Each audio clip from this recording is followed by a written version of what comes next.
Eu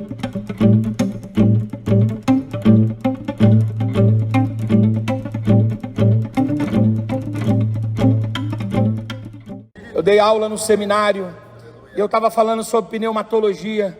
Aí terminei a fala, fomos embora. 10h30 da noite, apagamos as luzes e fomos embora. 3 horas da manhã o telefone toca. Eu atendi o meu telefone, era um dos alunos. E lá no seminário ia ele, a mulher dele e o filho dele de mais ou menos uns 16 anos. E aí ele pegou e me ligou, o aluno me ligou e disse: pastor Henrique, está acontecendo um fenômeno aqui em casa. Eu disse: qual é o fenômeno? Ele disse: o meu filho acordou aqui. A gente estava no quarto dormindo, eu e minha esposa, e de repente a gente ouviu um barulho estranho no quarto do meu filho. E aí eu vim no quarto do meu filho, e quando eu cheguei aqui, o meu filho estava falando em línguas estranhas. Ele acordou falando em línguas estranhas, e ele está ajoelhado aqui. Eu vou mostrar para o senhor. E ele mostrou a imagem do filho dele chorando e falando em línguas estranhas que o Espírito Santo concedia que falasse. Essa virtude é para você também. Aleluia, eu quero dizer para você que isso é para você também. Essa graça é para você também. Essa misericórdia é para você também. Você acredita? Levante a mão, levante a face, levanta a face, abra sua boca e dê uma palavra para o Senhor. Oracandaramachurabai. Eu acredito na ação poderosa do Espírito Santo de Deus. Aleluias, na vida dos crentes. Lá na nossa igreja congrega uma irmã, e essa irmã, ela conta que ela conheceu a irmã Celina Albuquerque, e a irmã Celina Albuquerque andou pregando ali na região de São Paulo, em alguns círculos de oração, e a Celina Albuquerque contou como que ela entrou para a história, sendo a primeira mulher a ser batizada no Espírito Santo e no poder, aqui das Assembleias de Deus, lá em Belém do Pará. E aí ela conta que a Celina, eles tinham sido colocados para fora da Igreja Batista, e o pastor Daniel Berg, o pastor Gunnar Wingre, eles continuaram falando da doutrina do Espírito Santo na casa dos irmãos. E o marido da irmã Celina Albuquerque, por coincidência o nome dele também é Henrique, era Henrique, ele recebeu os irmãos na casa, e ele ficou falando a palavra de Deus ali sobre a doutrina do Espírito Santo. Os pastores ficaram falando ali, insistindo. Um dia, terminou o culto, eles foram embora, e a irmã Celina Albuquerque foi dormir. No meio da madrugada, ela começou, aleluias, ela despertou, e veio no coração dela não uma preocupação quanto à agenda de amanhã, não uma preocupação quanto ao trabalho ou contra as necessidades da vida, mas veio no coração dela um louvor, e ela começou a louvar aquele louvor, aquela adoração e aquele cântico, e conforme ela foi louvando e adorando a Deus, de repente o Espírito Santo de Deus batizou a irmã Celina Albuquerque. Aleluia, glória a Deus. Aí ela esperou o dia clarear, e ela foi na rua falar com uma irmã que se chamava Maria de Nazaré, que era irmã também ali da igreja de Belém. Quando ela atravessou a rua e deu um abraço na irmã, a irmã Maria de Nazaré foi batizada no Espírito Santo, no poder e na graça. Ora, Bachurabai, eu estou sentindo que Deus vai fazer algo novo na sua vida. Eu estou sentindo que Deus vai operar algo extraordinário na sua vida.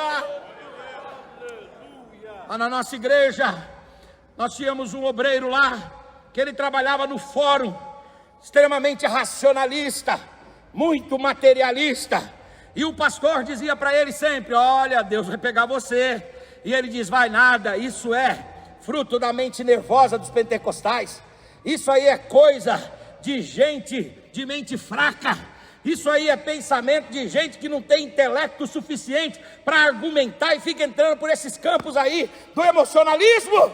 Não vai acontecer nada. E o pastor disse: nós estamos orando, vamos orar por você. E ele foi trabalhar, ele estava lá trabalhando como serventuário no fórum, e ele estava operando uma Olivetti. Os irmãos aqui não sabem o que é Olivetti. Olivetti é uma máquina de escrever, né, antiga. E ele estava lá operando a Olivetti, apertando a Olivetti ali, produzindo ali um despacho judicial, e ele está lá. Daqui a pouco ele lembrou daquele louvor que diz: divino companheiro no caminho, divino companheiro, e ele começou a cantar.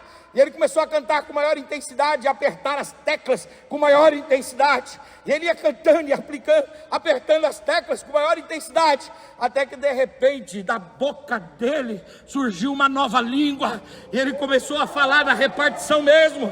Aleluia, glória a Deus. E ele levantou e começou a glorificar a Deus. Os empregados serventuários do fórum acharam estranha aquela situação e foram perto dele. Ele pegou a máquina Olivetti, colocou na cabeça e saiu marchando, falando em línguas no fórum, louvando e celebrando ao Senhor. Ele estava sendo batizado no Espírito. Mandaram-no para o departamento médico. Ele ficou afastado 6 meses, porque chegou lá, o médico não entendia o que estava acontecendo, e disse: afasta, afastou. E aí o pastor disse: o que você ficou fazendo 6 meses? Eu fiquei me revestindo de poder, recebendo mais, e mais, e mais, e mais, e mais, para a glória do Senhor. Deus tem isso para você também. O Espírito continua agindo dessa forma também. Fala para o seu irmão aí, diga para ele se você está satisfeito. Diga para ele se você está satisfeito. Aleluia, glória a Deus. Há de se respeitar isso. Mas se você quiser mais, Deus tem mais para você. Você quer mais de Deus? Você quer mais do Espírito Santo? Você quer mais da graça? Então fica de pé no seu lugar, nós vamos fazer uma oração agora. Aleluia, glória a Deus. Fica de pé, por favor. Aleluia, glória a Deus. Você quer mais mesmo? Quem quer mais? Quem quer ser revestido? Quem quer ser tomado? Aleluia, glória a Deus. Quem quer ser visitado? Quem quer ser renovado pelo Senhor?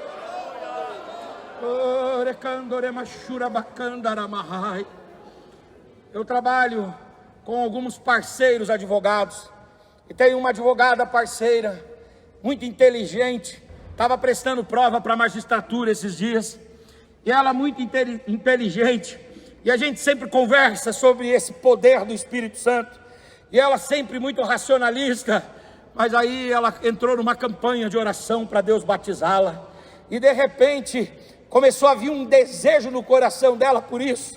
E aí o que aconteceu? Ela foi trabalhar no Fórum de Osasco, que fica ali na região da Cidade das Flores, que é um município, um bairro que tem ali em Osasco. E ela foi, pegou o ônibus, e de repente ela estava lá ouvindo a playlist dela no Spotify, e ouvindo o louvor lá, e de repente o louvor falava desse poder do Espírito Santo, e que era necessário deixar queimar, e ela começou a ouvir aquele louvor, e ela se empolgou, e ela disse: doutor, veio no meu coração falar em línguas estranhas dentro do ônibus, mas aquilo não era decoroso. Então o que eu fiz? Puxei a cordinha.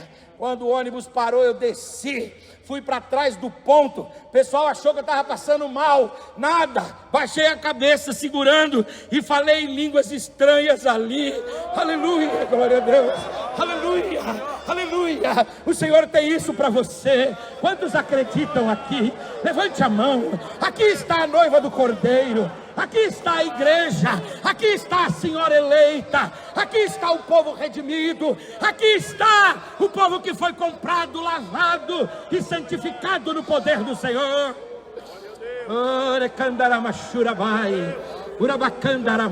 Nós vamos fazer uma oração pedindo esse revestimento de poder, vocês concordam? Aleluia, aleluia. Então dê a mão para o seu irmão, eu sei que está calor, mas dê a mão para ele aí, em nome de Jesus. Se você puder fechar os corredores em nome de Jesus, levanta a mão dele como se levanta a mão de um campeão, em nome de Jesus, e ora por ele agora aí. Eu quero que você ore em nome de Jesus por ele, aleluia, dizendo: Senhor, reveste de poder agora, reveste de unção agora.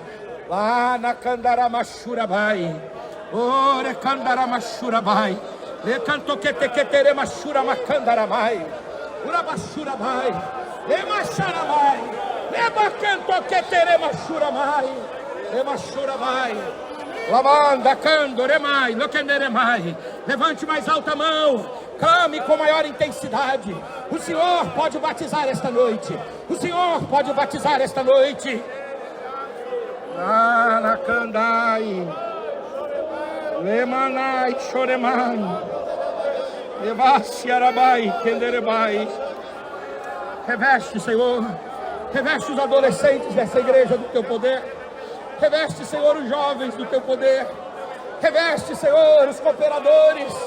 Age agora na vida dos diáconos. Age agora na vida dos, aleluia, dos presbíteros. Age agora na vida dos pastores. Age agora na vida dos jovens pregadores. Levanta jovens pregadores aqui nessa igreja. Urabacandarama, churabacandarai. Urabacandarama, churabai. Levanta, Senhor, levanta, Senhor. Levanta cantores aqui, Senhor. Levanta músicos, Senhor. Levanta, Senhor, em nome de Jesus. Batiza, Senhor, batiza, Senhor.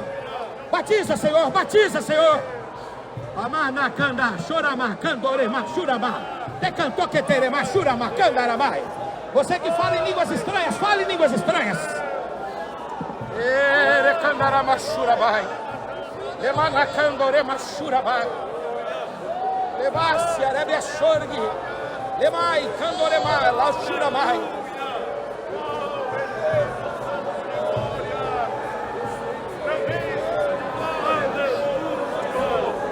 Renova, Senhor, renova agora. Renova agora. Renova agora. Renova o intelecto, Senhor. Renova agora, Senhor. Renova o coração, renova os sentimentos. Renova agora, Senhor. Renova agora, Senhor. Renova agora. Renova agora, Senhor. Batiza, Senhor. Batiza, Senhor. Urabá, candarai. Emachoramandaramar canto. Batiza agora, Senhor. Emana canto que terema churabai. Emana canto rema choramai. Renova agora. Renova agora. Abra sua boca. Abra sua boca porque o Senhor vai te encher. Abra sua boca porque o Senhor vai te encher. Cantarama choramai. Abra sua boca, o Senhor vai te encher.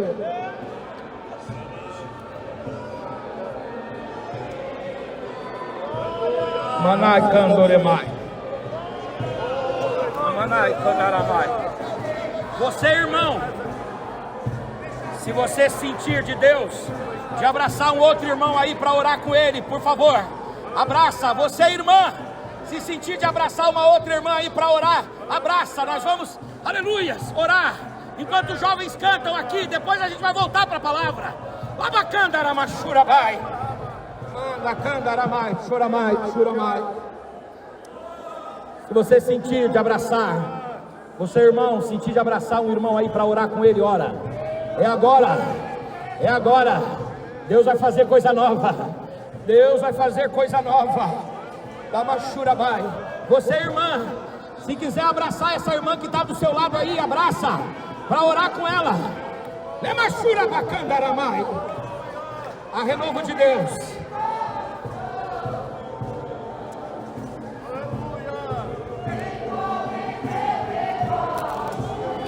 Orecandaramai. Lebachurabai. Tacantoremachurabai.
Manacandaramai.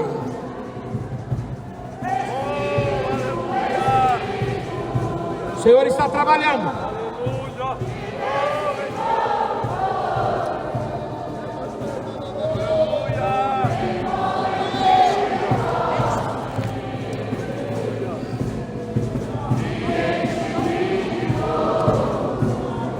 Aleluia, aleluia.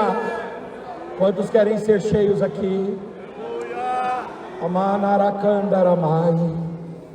Pai, em nome de Jesus, nós oramos aqui, agradecidos ao Senhor, ó Pai, pelas pessoas que foram renovadas, fortalecidas e vivificadas pelo Teu Espírito. Senhor, batiza, Senhor, aquele que está desejoso de receber essa virtude do alto, essa graça do alto, esse revestimento de poder do alto, essa bênção, o Senhor tem para nós também. Reveste, Senhor, o Teu povo, reveste, Senhor, o Teu povo, reveste, Senhor, o Teu povo, em nome de Jesus, em nome de Jesus. Pode sentar dando glória a Deus, pode sentar dando glória a Deus.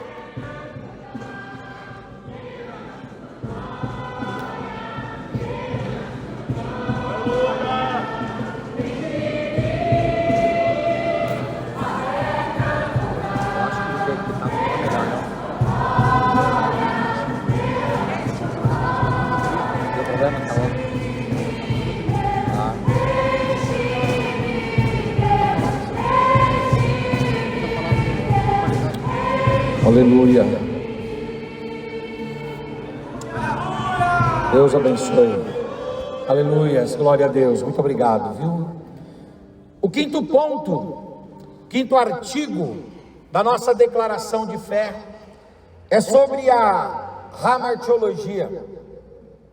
Deus criou o homem, e Deus criou o homem puro. Inclusive, na teologia dispensacionalista, nós aprendemos a respeito da estação ou do período da inocência. Aliás, quando Deus fez tudo, Deus sempre terminou com uma sentença. E a sentença de Deus era: viu Deus o que tinha feito e viu que era bom. Mas o homem caiu em pecado. Esse pecado, no grego, é chamado de hamartia, que quer dizer errar o alvo. O homem, ele pecou, ele errou o alvo. O alvo era respeitar a natureza de Deus. O alvo era cumprir a vontade de Deus. E o alvo era preservar a criação de Deus. Mas o homem pecou, indo contra a natureza de Deus, pecou, desobedecendo a palavra de Deus, e pecou, destruindo a criação de Deus. E quando o homem pecou, o pecado gerou ressonâncias, o pecado gerou consequências, o pecado gerou desdobramentos. Uma das consequências do pecado é a consequência teológica. E na consequência teológica, o homem morreu espiritualmente. Distanciou-se de Deus e perdeu a liberdade com Deus. Morreu espiritualmente. Morte na Bíblia é thanatos. E thanatos é separação. O homem elidiu-se, separou-se, afastou-se de Deus. Agora, o pecado não gerou só a consequência teológica, gerou também uma consequência psicológica. E a consequência psicológica foi que o homem se percebeu nu. E essa nudez do homem é um problema que o homem tem no seu interior, com os seus complexos, com as suas culpas, com os seus pesares, com as suas frustrações, com as suas angústias, com as suas agonias. O homem, não importa quão real, quão nobre seja a sua vestimenta, no seu interior ele sempre sente-se nu. O pecado também gerou consequências sociológicas, porque imediatamente após a queda veio o primeiro conflito humano,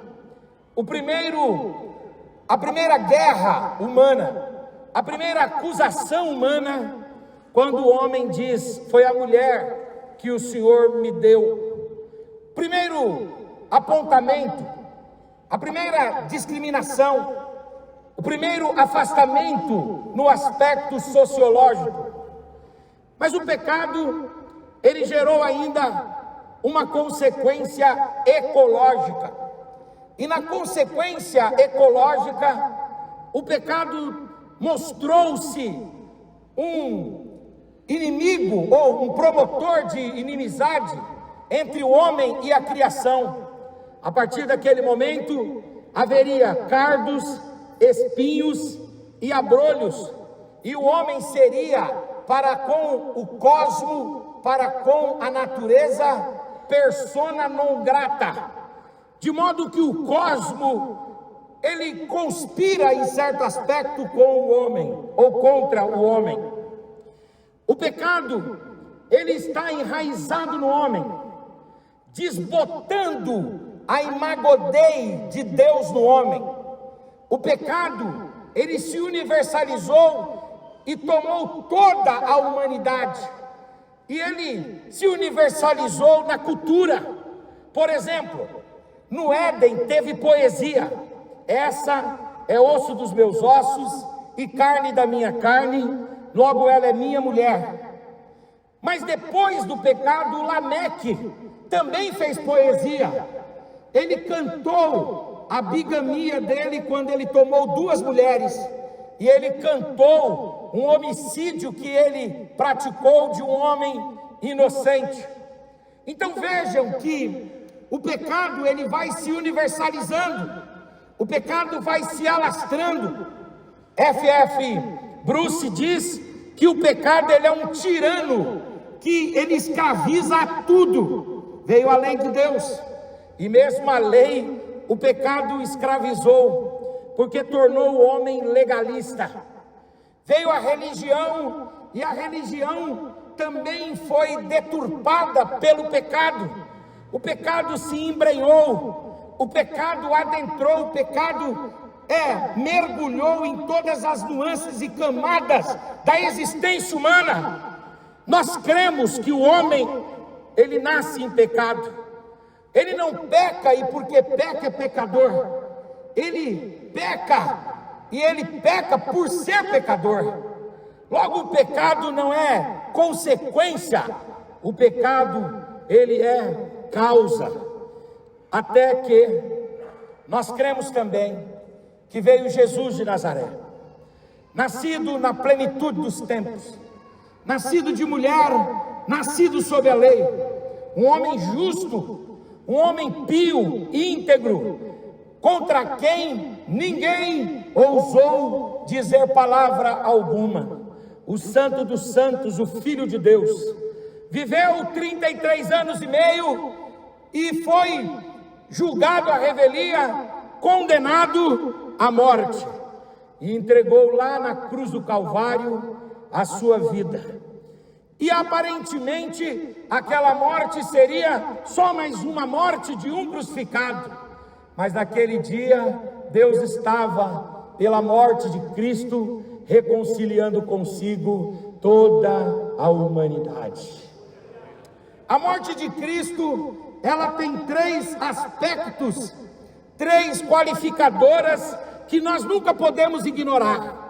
A primeira qualificadora é que a morte de Cristo é uma morte revestida de vicariedade, ou seja, a morte de Cristo é uma morte vicária, é uma morte substitutiva, ou seja, quem deveria pagar o preço, quem deveria receber a sentença, quem deveria passar por todas as agruras e vitupérios da cruz, era cada um de nós, mas ele tomou o nosso lugar, de modo que a sua morte é uma morte substitutiva.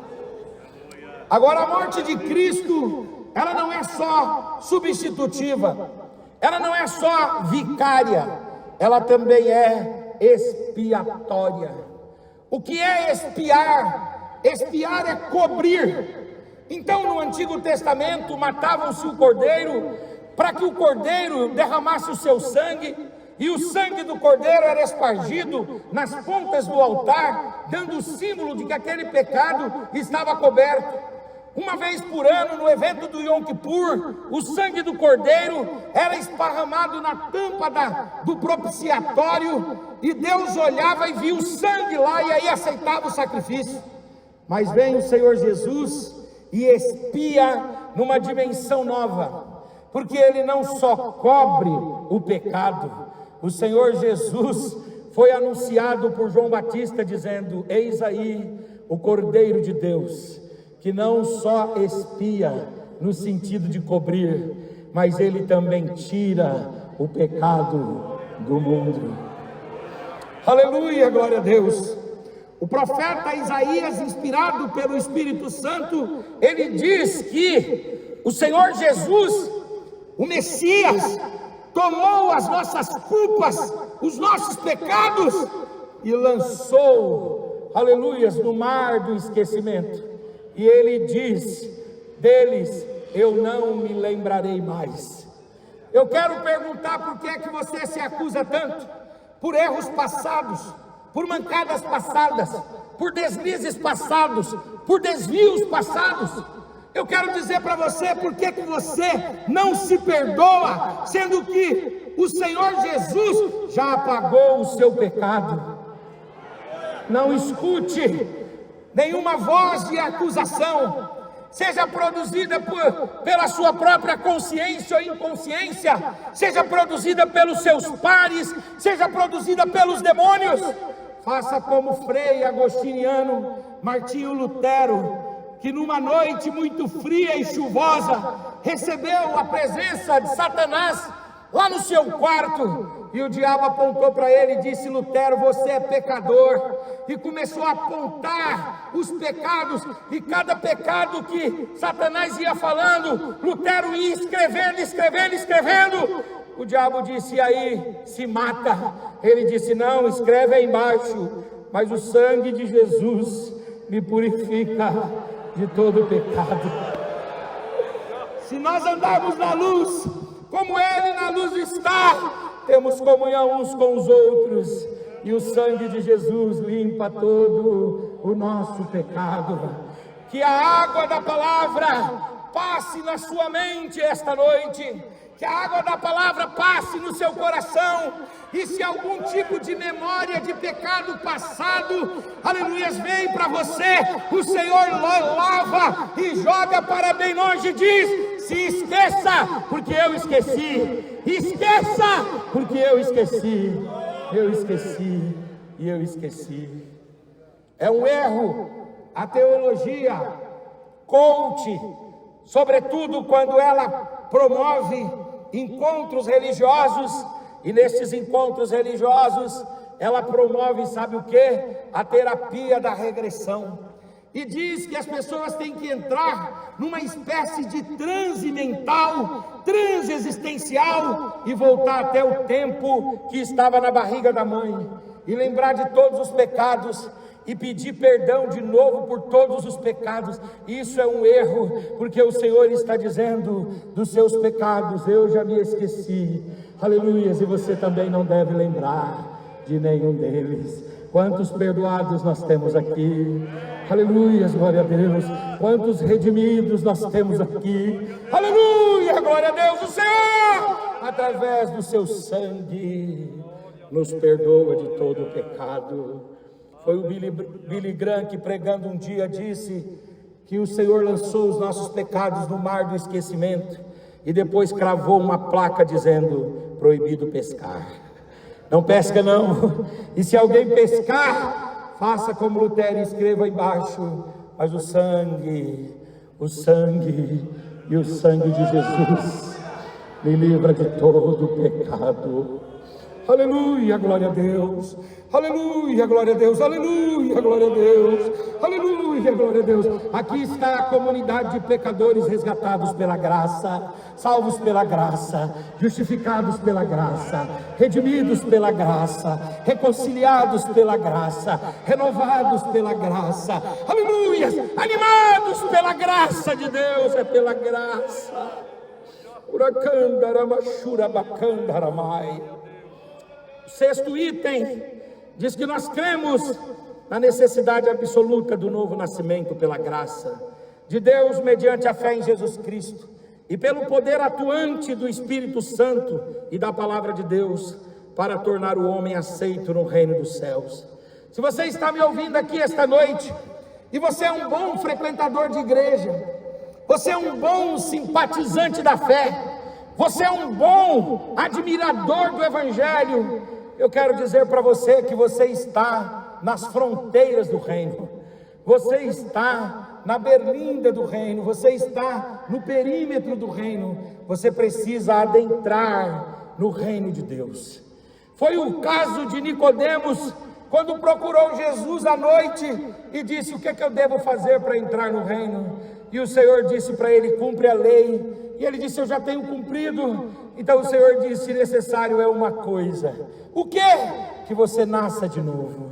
Mas como eu nasço de novo? Porque eu já nasci biológica, orgânica e corporeamente da minha mãe. Como é que eu nasço de novo? O Senhor diz: não é fisiologicamente, não é biologicamente, porque quem nasce da carne é só carne, mas você precisa nascer do Espírito. Você precisa pedir ao Senhor: Senhor, me gera de novo, me regenera, me gera 2 vezes, me gera do Espírito, porque quem é nascido do Espírito é Espírito, e o homem espiritual, aleluia, glória a Deus, ele é como o vento que ninguém sabe de onde veio e nem para onde vai, mas é guiado pelo poder do Espírito, da graça, da direção e da vontade de Deus. Se você ainda não aceitou Jesus como seu único e suficiente Salvador e Senhor, hoje é a noite de você tomar uma decisão. Talvez você é filho de evangélico, talvez você é filho de crente, talvez você é frequentador de igreja, talvez você já foi cristianizado, mas você também precisa ter o dia do seu novo nascimento. Eu tenho 2 filhos, e eu criei meus filhos na igreja. Eu nunca os forcei, mas eu sempre disse: vocês vão ser cristianizados, aculturados ao Evangelho, mas um dia vocês têm que decidir pelo Senhor. E eu achei muito interessante o dia que a minha filha levantou a mão e foi lá na igreja, lá na frente a gente foi, eu desci do púlpito, cheguei perto dela, e ela chorando disse: pai, eu quero aceitar Jesus, pai, eu quero aceitar Jesus. Aleluia, glória a Deus. Um tempo depois, o meu filho aceitou Jesus, e no dia que eles foram batizados em águas, com a certeza de terem aceito Jesus. Ou seja, você pode ser cristianizado, você pode ser catequizado, você pode viver dentro da igreja, mas você precisa ter o seu dia de caminho de Damasco, você precisa ter o seu dia de novo nascimento. Oxalá que seja hoje, oxalá que seja esta noite, que você tenha um encontro glorioso com Jesus. Quem já teve o seu caminho de Damasco com Jesus, levante a sua mão e deixe eu conhecer. Você que tem certeza desse encontro, você que tem certeza, aleluia, dessa transformação, deixa eu ver, dá um sinal com a sua mão em nome de Jesus. O homem precisa nascer de novo, e nascer de novo, aleluias, compreende nascer da água, nascer do Espírito, nascer da palavra. E se não der lugar para a palavra de Deus, aleluia, glória a Deus, ele não consegue experimentar isso. Mas a graça está disponível para todos. Você não pode ser simpatizante do Evangelho, você não pode ser admirador dos pregadores. É fácil admirar pregadores, é fácil admirar cantores. A igreja, ela é uma exportadora de talentos, sobretudo na área da oratória, porque a gente tem a oportunidade de falar, e a gente desenvolve a habilidade de falar. Mas você não pode reduzir a sua vida com Deus a ser um mero espectador do reino. Você precisa entrar no reino, você precisa pertencer ao reino, você precisa vir para a igreja de fato, de verdade, tomando uma decisão revolucionária na sua vida e dizendo: eu quero experimentar essa nova vida em Cristo, essa nova vida no Espírito, essa nova vida em Deus. Sétimo ponto, nós acreditamos também no perdão dos pecados. Nós acreditamos sim na salvação plena e na justificação, mediante a fé, por meio do sacrifício de Jesus Cristo em nosso favor. Deixa eu dizer uma coisa: tem muita igreja que prega que existem níveis de pecado que o Senhor Jesus não é capaz de perdoar, e que por sua vez a igreja também não deveria perdoar.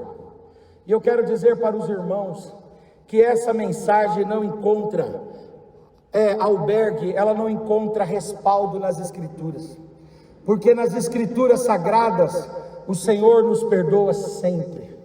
Não importa qual o nível de pecado, qual a dimensão de pecado, o Senhor nos perdoa sempre.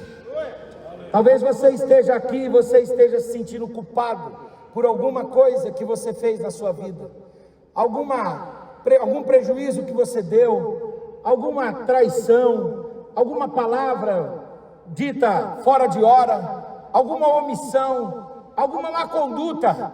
Nós acreditamos no perdão. Nós acreditamos em 1 de João capítulo 1, versículo de número 9. Se nós confessarmos os nossos pecados, Ele é fiel e justo para nos perdoar os pecados e nos livrar de toda injustiça. Há perdão de Deus para nós. Nós acreditamos em 1 de João capítulo 2, versículo 1. Filhinhos, eu vos escrevo estas coisas para que não pequeis, mas se pecardes, fiquem em paz. Tende junto a Deus um advogado, Jesus Cristo, o justo. Eu acho interessante, pastor Altair, eu sou advogado, e se a gente fosse, por exemplo, no fórum, na segunda-feira, não é feriado talvez, o ponto facultativo, na terça-feira, dia 21, você vai ver lá no fórum a sala do Ministério Público, porque no sistema judiciário brasileiro, terreno, nós temos do lado do juiz o acusador, que é aquele que promove a lei, o parquet, que é o Ministério Público, e o Ministério Público é responsável por acusar, por defender a lei acusando o réu. Esse é o sistema judiciário. E se você for no céu, não é assim. Do lado de Jesus não tem o representante da acusação. Do lado de Deus, aliás, não tem o representante da acusação, tem o representante da defesa. Você tem um advogado junto ao Pai. O advogado você vai buscar lá na defensoria, o advogado você vai buscar na casa do advogado, na OAB, o advogado você vai buscar, aleluia, no escritório particular, lá do lado de fora, mas no fórum você vai buscar o Ministério Público. Tem a sala da OAB, mas não fica advogado lá, geralmente fica um assistente lá, dando apoio para os advogados, mas não fica o advogado direto lá, mas a sala do Ministério Público está lá. Mas no reino dos céus é diferente. Quando você entra na sala de Deus, do lado de Deus tem um defensor, e Ele é justo, aleluia, Ele pleiteará a sua causa, Ele defenderá a sua causa. Então, em nome de Jesus, receba o perdão de Deus na sua vida. Tem muita gente na igreja, aleluias, que não se perdoa. Tem muita gente na igreja que não perdoa o irmão. Tem muita gente na igreja que não consegue acreditar no perdão de Deus para a sua vida.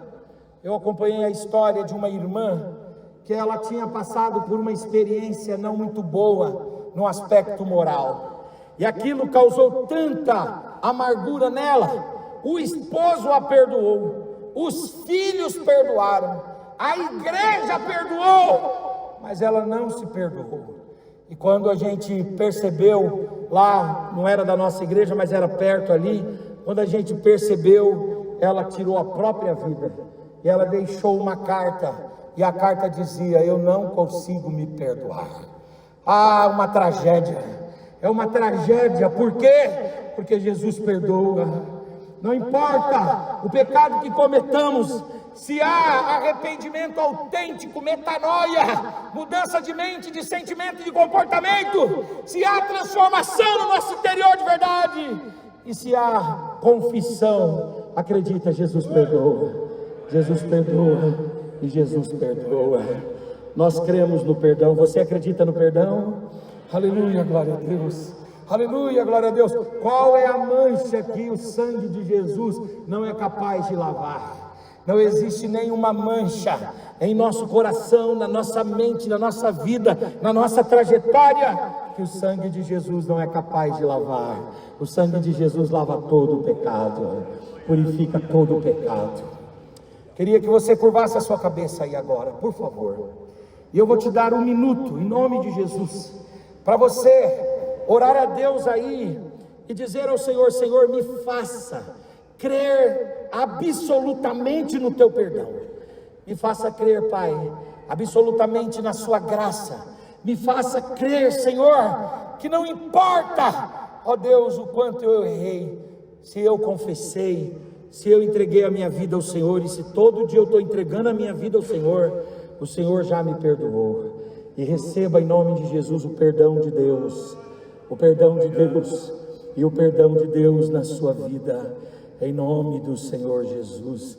O Senhor quer que você sinta esse perdão no seu interior. Ramana Kandara Mashurabai, Ore Cantore Bashurabai, Ulabada Cantore Bahai. Estou sentindo a presença do Espírito. O Espírito está sarando corações aqui. Aleluia, glória a Deus. O Senhor quer que você se perdoe, e o Senhor quer que você perdoe também, e o Senhor quer que você se sinta perdoado, porque Ele te perdoou, em nome de Jesus. Em nome de Jesus. Em nome de Jesus. Nós cremos na igreja, 8º artigo para a gente concluir. Nós cremos na igreja, que é o corpo de Cristo, a coluna e a firmeza da verdade. E a igreja é santa, ela é universal, assembleia dos fiéis redimidos de todas as eras e de todos os lugares, chamados do mundo pelo Espírito Santo para seguir a Cristo e procurar e servir a Deus. Deixa eu dizer uma coisa: nós cremos na igreja, amém, irmãos? Agora, que igreja que a gente crê? Não é essa igreja institucionalizada. Eu sei que a igreja visível, palpável, tangível, osculável, ela é necessária. Aliás, quando nós estudamos eclesiologia, nós percebemos que a igreja tem essa dupla dimensão, essa dicotomia entre a igreja visível e a igreja invisível. Mas você tem que lutar para pertencer não apenas à igreja institucional, a igreja denominacional, a igreja estrutura humana, composta do CNPJ, composta de uma diretoria, composta de uma sede, composta de uma ata constitutiva, composta de um estatuto, de um regimento interno, composta de diretrizes e organogramas. Não é que você não deva pertencer, é importante, é fundamental pertencermos à igreja organizada, porque a igreja organizada, ela é a materialização daquilo que é transcendente, espiritual e místico. Mas para além de pertencermos a essa igreja, na esfera terrena, cada um de nós aqui tem que pertencer à igreja verdadeira, a igreja composta pelo corpo de Cristo na terra, a igreja composta por salvos redimidos que lavaram as suas vestes no sangue do Cordeiro, a igreja composta pelos salvos em Cristo Jesus. Aleluia, glória a Deus. Nós não podemos cair naquele engodo que o Senhor Jesus cita lá de Mateus 7,22, que naquele dia alguns dirão: eu preguei, eu batizei, eu fiz em seu nome, e ele dirá o que mesmo, irmãos? Apartai-vos de mim, porque eu não vos conheço. Oh, mas como que o Senhor não me conhece se eu lotei estádios? Como que o Senhor não conhece se eu preguei para multidões? Como que o Senhor não conhece se eu arrebatei muitas almas? Aí o Senhor Jesus vai dizer assim: o seu nome não ecoou aqui, as suas orações nunca foram autênticas e genuínas, você só pertenceu à igreja institucional. Nós não podemos pertencer apenas ao rol de membresia aqui na terra, mas o nosso nome tem que estar arrolado nos céus, nas mansões celestiais, na casa de Deus. Aleluia, glória a Deus. É o apóstolo São Paulo que, dando uma orientação para nós, pastores, ele diz assim uma coisa muito interessante. Ele diz: tome cuidado. Na verdade ele fala dele mesmo, mas ele está dando um conselho. Ele está dizendo: tome cuidado, porque eu luto para quê? Presta atenção, eu luto para quê? Ganhando os outros, eu não me perca. É possível que nós ganhemos os outros e nós mesmos nos percamos. Aleluia. Mas nós, irmãos, estamos sendo todos os dias aqui esclarecidos pela palavra de Deus, para pertencermos não só à igreja organizacional e institucional, mas à igreja transcendente, mística e gloriosa. O C.S. Lewis, quando ele escreve aquele livro Cartas de um Diabo ao Seu Aprendiz, que ele vai falar de muita teologia sobre a eclesiologia, ele diz uma coisa interessante, ele diz: irmãos, prestem atenção, quando os anjos veem a igreja, os anjos louvam ao Senhor pela igreja. Por quê? Porque ela é a senhora eleita, e quando a senhora eleita passa, até os anjos aplaudem o Senhor pela igreja. Ela é militante, porque ela está brigando aqui nessa terra para manter os valores do reino. Ela é triunfante, porque ela é sempre vitoriosa aqui na eternidade. Ela é a coluna da verdade, o esteio da verdade. Ela é una. Aleluia, glória a Deus. Ela tem unidade, ela tem amizade, ela tem cumplicidade. Nós cremos na igreja assim. Quantos pertencem à igreja mística? Aleluia, glória a Deus, aleluia. O Senhor Jesus falou: estarão dois no campo, e os dois aparentemente são igreja, mas um é só igreja institucional, o outro é igreja institucional e igreja espiritual. Aleluia, os dois estarão plantando lá no campo, e um subirá e o outro ficará. Dois estarão numa cama, um ficará e o outro subirá. O que quer dizer? Quer dizer, tem gente que só pertence a essas estruturas institucionais e religiosas, e não é que não devemos pertencer, isso faz parte da nossa vida, mas para além disso, nós devemos estar em dia com o Senhor, e termos uma vida no altar de Deus. Fala para o seu irmão: você precisa ser conhecido no céu. Aleluia, glória a Deus. E você é conhecido no céu. Você é conhecido no céu. Você é conhecido no céu. Aleluia. Quando os filhos de servas vão expulsar lá o demônio, e eles dizem assim: nós expulsamos vocês, né, em nome do Jesus que Paulo prega. Os demônios ficaram admirados com a ousadia deles, e os demônios disseram: o quê? Paulo conhecemos, Jesus conhecemos muito bem, mas vocês nós não conhecemos. Aleluia, glória a Deus. Nós precisamos pertencer à igreja mística. Amém, irmãos? Em nono lugar, quando nós pensamos na nossa declaração de fé, nós cremos no batismo, efetuado por imersão de águas, uma só vez, em nome do Pai, do Filho e do Espírito Santo, conforme determinou o Senhor Jesus. A Assembleia de Deus não pratica o pedobatismo, ela não é aliancista, então ela não pratica o pedobatismo. O que é o pedobatismo? É o batismo pediátrico, é o batismo infantil, nós não praticamos. A Assembleia de Deus, ela não pratica também o batismo, aleluia, glória a Deus, por efusão. Também nós não praticamos o batismo como algumas igrejas históricas praticam. Qual é a nossa fórmula do batismo? É em nome do Pai, do Filho, do Espírito Santo de Deus, por imersão em águas. E naquele momento o homem está sepultando o velho homem e passando, depois da profissão de fé, a viver uma nova vida em Cristo Jesus. Talvez você esteja me ouvindo aqui, você ainda não foi batizado em águas. Você veio para a igreja e você já está há dias na igreja e você não toma essa decisão. Lembre-se do que diz lá Marcos, capítulo de número 16: quem crer e for batizado será salvo. Procure os pastores, procure as autoridades da igreja e se batize em águas e receba a bênção de pertencer ao rol de membresia da igreja. Como é que a gente recebe membros na igreja? Através do batismo, através da carta de recomendação e através da aclamação. E se você não se batizou ainda, você deve se batizar em águas. Outra coisa, nós cremos também, o 10º ponto, na necessidade e na possibilidade de termos uma vida santa e irrepreensível para o Senhor. Uma vida santa e irrepreensível. É possível ter santidade, sim ou não, irmãos? É possível, sim. Quando a gente pensa na santidade, nós pensamos na santidade em 3 níveis.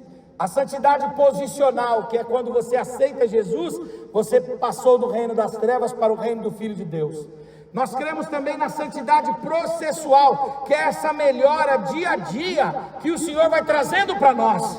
e nós cremos também na santidade como livramento que o Senhor nos dará do corpo do pecado. Enquanto vivermos aqui nessa terra, estaremos nesse processo de melhoria, mas quando o mundo já não for mais digno de nós, o Senhor nos tomará para si. Nós atingiremos a estatura de varões perfeitos, e o Senhor está trabalhando para que atinjamos este nível em nome de Jesus. Nós cremos na ceia, você precisa participar da ceia do Senhor, aleluia, glória a Deus. A ceia simbolizada pelo pão, a ceia simbolizada pelo cálice. Nós não cremos na transubstanciação, que aqueles itens ali viram, o sangue viram a carne, não. Nós não cremos na consubstanciação, nós cremos no quê? Nós cremos no memorial, e cremos que aquilo é símbolo. Quem que deve tomar ceia?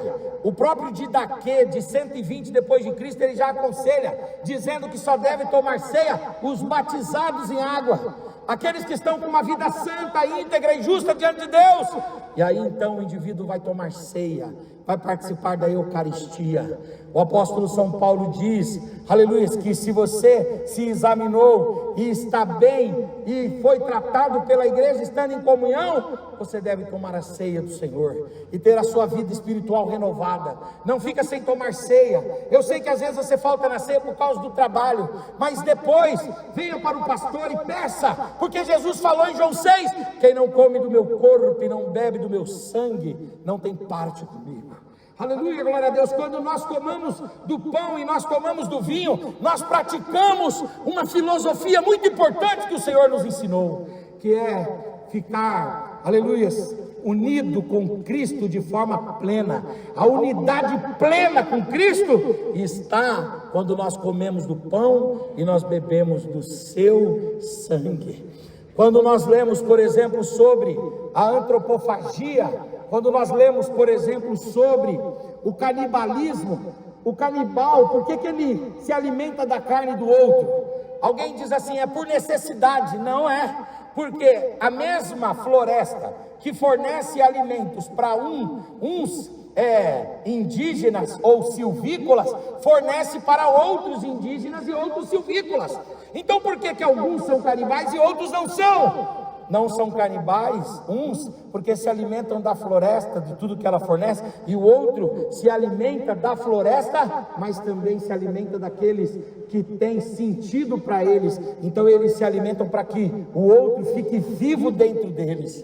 Na Idade Média havia uma ideia de que, como os nossos cultos eram de portas fechadas, né, e dizia que ia comer a carne e beber o sangue, então alguns tinham medo de vir na igreja, porque diziam, vou lá nada, vão comer a minha carne, vão beber meu sangue, né? Mas qual é o conceito que está por trás da antropofagia? O conceito está que o outro fica vivo dentro de você. Na filosofia, o homem é aquilo que lê. Na sociologia, o homem é a representação daqueles com os quais ele se relaciona. Mas na teologia, o homem é, aleluia, o resultado daquilo que ele se alimenta. Se ele se alimentar de Deus, aleluia, glória a Deus, se ele se alimentar de Cristo, ele vai ter uma união perfeita com Cristo. Aleluia, glória a Deus. Se você está numa condição de tomar a ceia, tome a ceia do Senhor. Nós cremos também no 11º, no batismo no Espírito Santo, conforme nós já falamos aqui hoje. Isso é para você, viu? O batismo no Espírito Santo é para você. Paulo vai falar a respeito do ser cheio do Espírito Santo e gerar como consequência disso uma vida de piedade. Mas Lucas, tanto no Evangelho quanto no Atos, vai falar de ser cheio do Espírito como consequência, receber poder de Deus. Deus tem poder para nós, em nome de Jesus. Outra coisa, nós cremos na atualidade dos dons. Esses dons são para nós. Tem gente que é cessacionista, não crê que os dons são para nós, mas nós cremos que os dons são para nós hoje. Deus ainda hoje, aleluia, levanta profetas entre nós. Ainda hoje Deus levanta profetas. Por exemplo, nós temos lá o ministério, o dom ministerial de profeta, porque lá em Efésios 4:11 diz que Deus deu uns para profetas, Então nós temos o dom ministerial de profeta, que nós entendemos que se reúne no pastor. Tudo bem, mas nós temos alguns profetas no Novo Testamento. Nós temos, por exemplo, Ágabo, que é um profeta de Deus, mesmo depois de João Batista. Não é um profeta de Deus com a mesmo terror, com o mesmo quilate, com a mesma autoridade, com o mesmo peso dos profetas do Antigo Testamento que duraram até João. Mas Deus tem profetas ainda hoje que desenvolvem o dom de profecia. Deus usa profetas, aleluia. Deus levanta profetas. Deus tem dons de cura, aleluia. Ainda hoje Deus tem dons de cura, aleluia, glória a Deus. Olha para essas mãos suas aí, olhe para essas mãos aí. Sei que está com um pouco de dificuldade, mas você pode se ver, se enxergar. Olha aí para essas mãos suas aí, se tocarem em enfermos, poderão curar os enfermos. Aleluia, glória a Deus. Elas poderão repreender enfermidades e estabelecer a cura para a glória do Senhor. Você acredita nisso, que essas mãos curam? Aleluia, essas mãos curam. Teve um nobre irmão aqui que me perguntou lá atrás, disse: pastor, e o dom de maravilha? Será que ele acontece hoje? Querido irmão, eu respondi lá e volto a responder aqui. Ainda hoje Deus derrama dons de maravilhas entre o seu povo. Aqui ou acolá uma maravilha acontece, uma obra excepcional acontece, um feito indizível acontece, uma realização historiável acontece. Ainda hoje o Senhor tem palavra de sabedoria, o Senhor tem palavra de ciência. Ainda hoje o Senhor tem os dons de elocução para semear no meio da igreja. Paulo diz: buscai os melhores dons. Aleluia, nós devemos buscar os melhores dons. E por fim, nós acreditamos na segunda vinda de Jesus. Essa é uma esperança da igreja. Nós acreditamos, irmãos, que do mesmo jeito que Jesus veio, aleluia, depois de 4.000 anos da primeira profecia a respeito da sua vinda, chamada de Proton Evangelium, que é Gênesis 3,15, da semente da mulher eu levantarei um que esmagará a cabeça da serpente, esta lhe ferirá o calcanhar. Quantos anos demora desde do Proton Evangelium até que Jesus nasceu? Gálatas 4:4, na plenitude dos tempos Deus enviou o seu filho, nascido de mulher, nascido sob a lei. Quanto tempo? 4.000 anos. Mas Deus cumpriu a sua promessa. Aleluia. O escritor aos Hebreus, ele vai dizer: irmãos,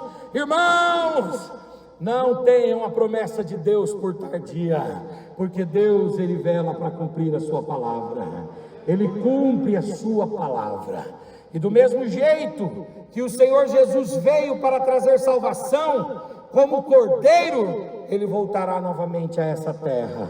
Agora não mais como cordeiro, ele virá como leão. Não mais montado num jumentinho, mas montado num cavalo branco. Não mais como um servo, mas, aleluia, com uma espada desembainhada, com uma veste branca salpicada de sangue, e na sua coxa escrito: Rei dos Reis e Senhor dos Senhores. Ele vem, irmãos, ele vem para buscar a sua igreja. Aleluia, glória a Deus, aleluia, glória a Deus, eu creio nisso. Aleluia, glória a Deus, aleluia. O apóstolo São Paulo dá a orientação para nós em 1 Tessalonicenses 4, do 13 até o 18, quando ele diz: irmãos, aleluia, quanto aos que dormem, eu não quero que vocês sejam ignorantes. Aleluia, glória a Deus. E ele começa a orientar, dizendo que vai acontecer assim: ele virá até as nuvens, e lá nas nuvens ele vai dizer com alarido, com voz de arcanjo e com trombetas de Deus. E ele vai dizer o que está lá em Cantares capítulo 2, versículo de número 10: amada minha, noiva minha, levante e vem. Levante e vem. Alguns estarão lavando o carro. Aleluia, glória a Deus. A água vai ficar escorrendo lá. Alguns estarão pilotando avião, o avião ficará desgovernado. Alguns estarão dirigindo o carro, outros estarão em casa, outros estarão fazendo comida, outros estarão na rua, alguns estarão pregando. Mas chegou o momento de encontrar com o noivo. Fica de pé no seu lugar em nome de Jesus, fica de pé. Aleluia, glória a Deus. Chegou o momento de encontrar com o noivo, de encontrar com o noivo e de encontrar com o noivo. Aleluia, glória a Deus. Você tem essa esperança? Amém, glória a Deus. E aí, o que vai acontecer com você? Com a igreja? Aleluia, glória a Deus. A igreja vai adentrar nos céus. E aí o apóstolo São Paulo vai trabalhar isso, dizendo que quando nós chegarmos nos céus, a igreja vai passar pelo tribunal de Cristo. E lá no tribunal de Cristo vai acontecer uma coisa muito interessante. Eu tinha medo do tribunal de Cristo. Eu era adolescente e eu ficava pensando nas traquinagens que eu fazia e tinha medo, porque os pastores diziam: vai passar num telão a sua obra. Eu dizia: eu não vou não para o céu não.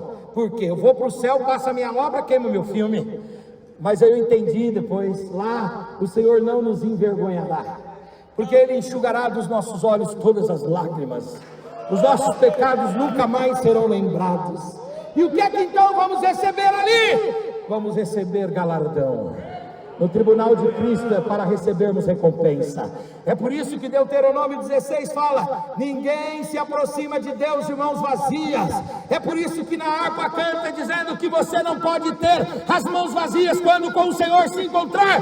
Quantas almas poderia o Senhor apresentar? Você precisa produzir no reino, você precisa gerar coisas no reino, valores no reino, você precisa produzir tesouros no reino espiritual, para chegar naquele grande dia, o Senhor galardoar cada um de nós. O Russell Shedd morreu em 2015, e ele diz o seguinte, que lá no céu vai ser mais ou menos o seguinte: nós vamos chegar lá como se fosse numa festa americana, estilo americano, que cada um traz um prato. Então você chega lá, e você come um bolo, e você não trouxe nada. Aí a pessoa que fez o bolo diz: você está gostando do bolo que eu fiz? Aí você diz: estou gostando, estou amando. Parabéns. Aí a pessoa vai dizer: agora o que você trouxe? Eu queria experimentar também. E você vai sair de perto porque você não trouxe nada. Naquele dia o Senhor confrontará as nossas vidas e dirá: o que é que você trouxe? Qual é o penhor que você traz? Qual é o fruto do seu ministério? Qual é o fruto da sua vocação? Aleluia, glória a Deus. Por isso trabalha no reino, produz no reino, coloca seu intelecto à disposição do reino, coloca seu corpo à disposição do reino, coloca a alma à disposição do reino, porque no reino de Deus todos nós podemos ser produtivos. Quantos querem ser produtivos? Levanta a mão e diz: Senhor, eu quero produzir. Enche essas mãos, Senhor, enche essas mãos, Senhor.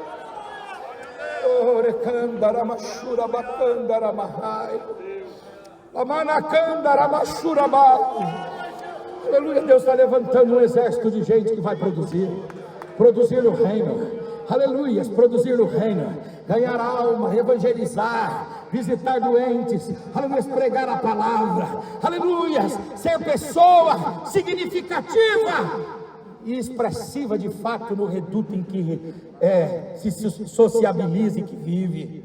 E aí depois que a igreja passar pelo tribunal de Cristo, o que vai acontecer com a igreja? A igreja vai entrar, irmãos, nas bodas do Cordeiro. O que são as bodas do Cordeiro mesmo? É o casamento da igreja com Jesus Cristo. Aqui a noiva, lá a senhora eleita. Aleluia, glória a Deus. Lá a senhora eleita. E é interessante, o que seria esse casamento com Cristo? Porque Jesus falou em Mateus 22 que lá não se casam e não se dão em casamento, são como os anjos.